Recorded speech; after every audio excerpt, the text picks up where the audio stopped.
What's up, guys? It's Rey-Jay back with another video. And in this one, I want to break down what's happening with NIO, Tesla, SPY, and the overall markets. I'm going to break down what's going on with the QQQ moving forward, break down the economic calendar, and what you should be watching for as time goes on.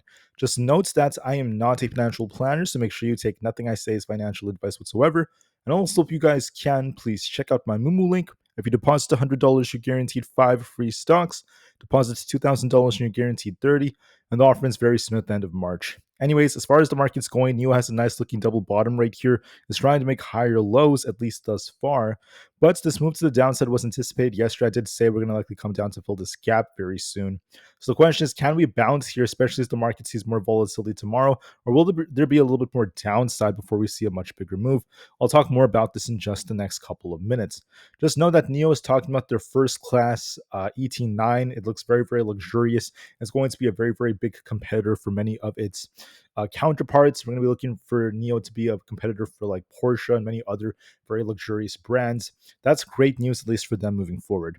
On top of this, I just want to mention something really new in the data, except for the fact that the price price ratio is going up, which shows us that NIO is building some strength relative to the markets. And then Tuesdays are known for being green about 55% of the time historically. They tend to be stronger days for NIO. And we tend to see more volatility around the very last hour of the day. That's the most volatile time for the share price. Besides that, I'm not seeing anything else that's too significant.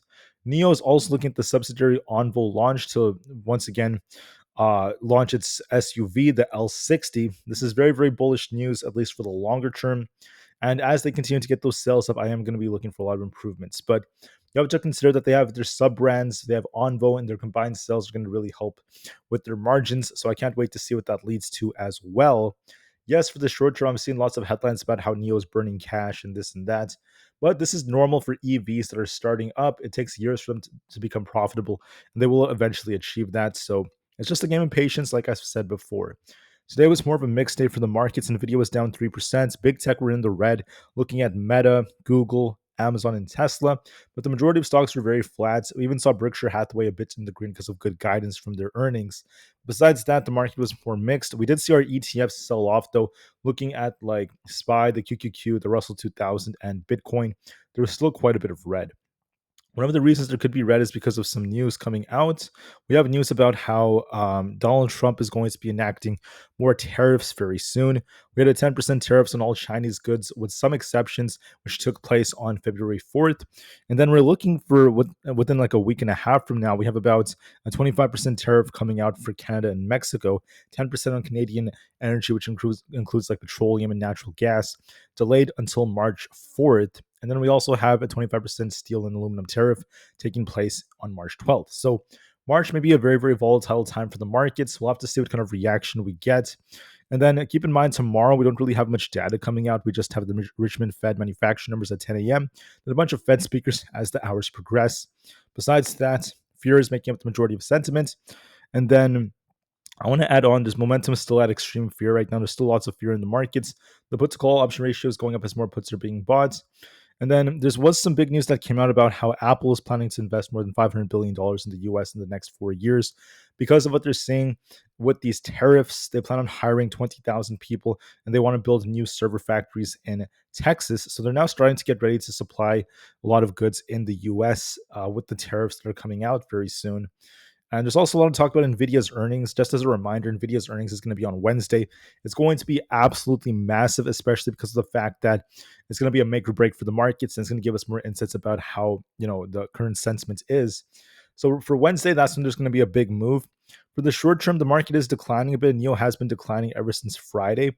So I wouldn't be surprised if we actually see a little bit more downside before this thing tries to bounce. Might see a downside move to fill that gap in like the 4.25 area. Then a bounce right back up to about 4.5 is likely coming. A move just like that is what I'm anticipating as long as we make a higher low. We have a double bottom setup and more potential upside coming. But there might be a little bit more downside for us before NIO makes a nice bounce. So just keep that in mind. That's the most probable possibility in my opinion. For other tickers out there, we have SPY. SPY is still looking bearish because we keep making lower highs and lower lows. We even got a weak close on the daily time frame. If you look at the daily, we're still looking kind of weak here. So this is still favoring the downwards direction. Going to the 4-hour time frame, I just want to add that there's a good chance this continues. So if we do get some kind of like gap up like this and a push, We could reject and continue to fall for 594 to 590 in this range right here. There's going to be a risk of us now dipping like this. We need to reclaim 599.5. If we reclaim that tomorrow, we could try to bounce. But for now, we're continuing to make lower highs and lower lows. And if we do dip a bit more approaching Nvidia's earnings, the question is, will Nvidia come to the rescue and cause us to bounce right back up? Or will we see a much bigger dump to fill our gap for much lower levels? It all depends on Nvidia. For now, we do look a bit more bearish, though. The QQQ also looks more bearish considering the fact that we are below our 200 EMA. We could be dipping lower all the way down to about that 516 area if we don't get a bounce. So keep that in mind, guys. There's going to be a risk of that if we just kind of push and start dipping lower. So we could be retesting the low 520s and rejecting for 518 to 516. So keep that in mind. We're also on a bit of a downtrend on the Russell 2000. We have to see if we can get back above 218. Otherwise, we favor 215 or below. We might be dipping a bit lower for 215 to 214. We'll see if we bounce. So keep that in mind. For ES, we're going to be looking to see what else is going on here. We're on a bit of a downtrend right here. But one thing worth mentioning is the fact that 6,000 is going to be our key support. We're barely holding support right now on ES. If it doesn't hold, I could be looking for a touch of 59.80 way down here before it tries to see some kind of bounce move. But there's going to be a risk of a little bit more downside for now as you remain more bearish. The NQ chart's looking weaker because we came back to this blue trend line. We tried to bounce off this and rejected. And we got a very clean rejection. We're barely holding 21,400. Might rebound tomorrow morning before it continues to fall for like 21,250. So we'll see how it goes. For Bitcoin, we're on a bit of a downtrend. We have to see if it could hold 94,000 or not. Otherwise, we're looking for 93,000 flat. So there might be a little bit more of a dip coming. For Nvidia, okay, I do want to mention the possibility of an inverse head and shoulders approaching its earnings, right? It all depends on their guidance, what they tell us about that. Don't forget they have very high expectations. And we'll see if we get a bounce off this area to start uptrending, approaching earnings. Watch 130. 130. If that doesn't hold us, we could be dumping to about the 125 area. I could be looking for that as a next potential target. If that ends up being hit, we'll have to see if we could hold or not. If not, we're going to be at risk of dipping even more. So unfortunately, at least for Nvidia, we look a little bit weak right over here if you just look at how it's been holding up. And then if 126 fails us to 125, I could be looking for a dip closer to the much lower 120s. So we'll see if we hold up. There is an inverse like pattern, but there is still weakness on the chart nonetheless. Tesla's looking bearish as we're making lower highs and lower lows. If you just look at the chart like this, we're rejecting over and over again. We got a very clean rejection off our 50 EMA, and the share price remains bearish. So unless we get a bounce back to about 340, we are still favoring coming back down to these lows towards 325 or below. Apple is looking decent, trying to push higher. As long as we don't lose 244, we look for 248 to 250 as a potential target.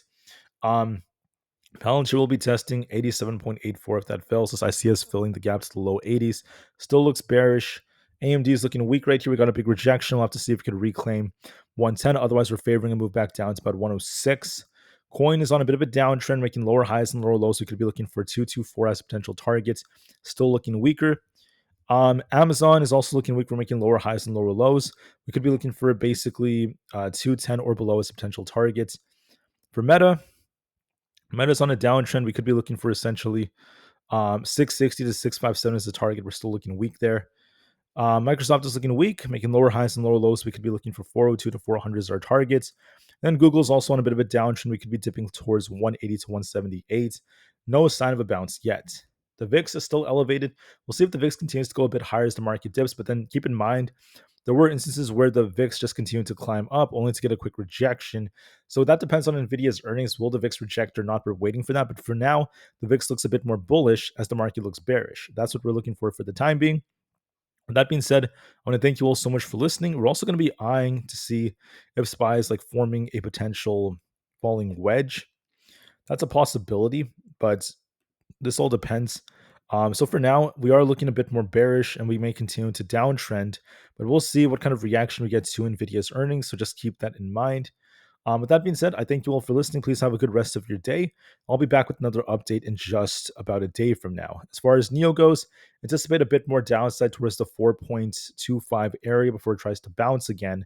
It's technically on an uptrend looking at the 4 hour, especially as we have a double bottom. So we'll see how it goes. Anyways, thank you for listening. Have a good one and peace out.